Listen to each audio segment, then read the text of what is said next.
जैसे कुछ ऐतिहासिक कहानियाँ इतिहास के पन्नों में दबकर रह गई हैं, वैसे ही हमारा ऐतिहासिक संगीत भी आज के तड़कते फड़कते शोर में खो गया है।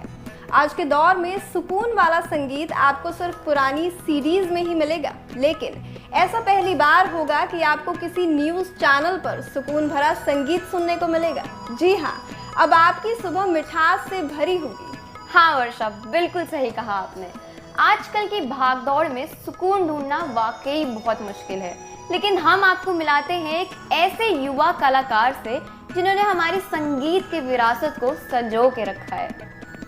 नीरज जी, सबसे पहले मैं आपका बहुत बहुत स्वागत करती हूँ हमारे इस खास प्रोग्राम सुप्रभात भारत में। दर्शकों, मैं आपको बताना चाहूँगी कि जो नीरज जी हैं वो एक सिंगर या कंपोज़र ही नहीं हैं, ये एक बहुत अच्छे इंस्ट्रूमेंट प्लेयर हैं, बहुत वर्सेटाइल आर्टिस्ट हैं, ये बहुत मल्टी टैलेंटेड हैं। ये हमारे साथ जुड़े हैं मध्य प्रदेश छिंदवाड़ा से। तो वर्षा ने तो नीरज जी आपका परिचय दे ही दिया है, पर मैं चाहती हूँ कि मेरे दर्शकों को सबसे पहले आप अपने हुनर का परिचय खुद दें। जी, बहुत बहुत धन्यवाद आपका। मैं मेरा परिचय राग यमन से देता हूँ। बहुत ही खूबसूरत राग है, कुछ आलाप छोटा सा, और उसके बाद एक फिल्मी गीत जो आजकल बहुत प्रचलित है वो मैं इस पर बजाता हूँ।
फिल्मी सॉन्ग है, मैं रहूं या ना रहूं।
बहुत शानदार बजाया आपने इतना शानदार सरोद बजाया है कि मेरे लिए तो ये अकल्पनीय है कि कैसे आपने अपनी छोटी छोटी उंगलियों से सरोद के तारों से मधुरता की आवाज़ निकाल दी। बिल्कुल श्रेया, वाकई मैंने इतना शानदार सरोद आज से पहले कभी नहीं सुना। नीरज जी, आपने वाकई आपका जो हुनर है वो काबिले तारीफ है। हाँ जी, मैं आपसे एक सवाल करना चाहूँगी नीरज जी।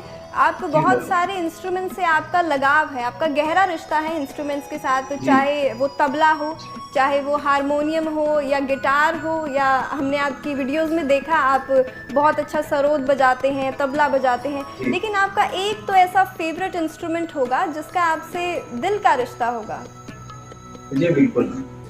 वैसे तो जैसा आपने कहा कि सभी मेरे पसंदीदा इंस्ट्रूमेंट है, लेकिन एक होता है जिसका जुड़ाव सीधे हमारे आत्मा से होता है जी। और वो मेरे लिए है सरोद। उसका एक ही कारण है कि आज के युग में हर कोई सुकून ढूंढ रहा है जी बिल्कुल। और मुझे वो मेरा सुकून सरोद के माध्यम से मिला है, इसीलिए सबसे पसंदीदा इंस्ट्रूमेंट मेरा सरोद है। बिल्कुल सही कहा आपने। नीरज जी, हमें ये भी पता है और हमने ऐसा दर्शकों को भी परिचय दिया है कि जो आपके पिताजी हैं वो बेहद ही बेहतरीन गायक हैं, तो आपको उनसे तो इंस्पिरेशन मिली होगी, लेकिन उनके अलावा भी कोई तो होंगे जिनसे आप इंस्पायर हुए होंगे, जो आपके लिए आइडल होंगे या जिनको आप फॉलो करते होंगे।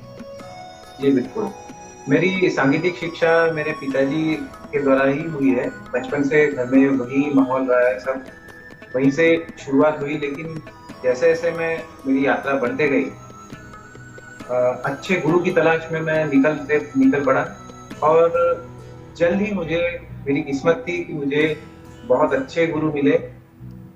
सबसे पहले मैंने तबला सीखना प्रारंभ किया पंडित गोविंद राव जी देशमुख, जो कि खैरागढ़ यूनिवर्सिटी में HOD थे।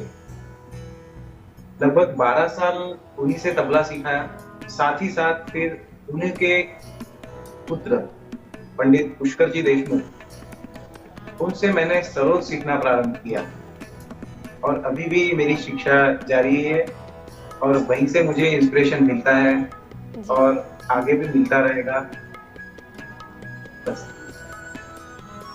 जी, बहुत बहुत ज़रूरी भी है कि हमारी जर्नी में, हमारे सफ़र में, चाहे वो म्यूज़िक का हो, चाहे किसी भी फील्ड का सफ़र हो, ज़रूरी भी है कि हमारे पास एक पर्टिकुलर एडमायरेशन हो जिसे हम एडमायर करके आगे बढ़े। हमें बहुत बहुत खुशी हुई कि आपके पास वो एडमायरेशन है, वो इंस्पिरेशन है जिन्हें आप फॉलो करते हैं।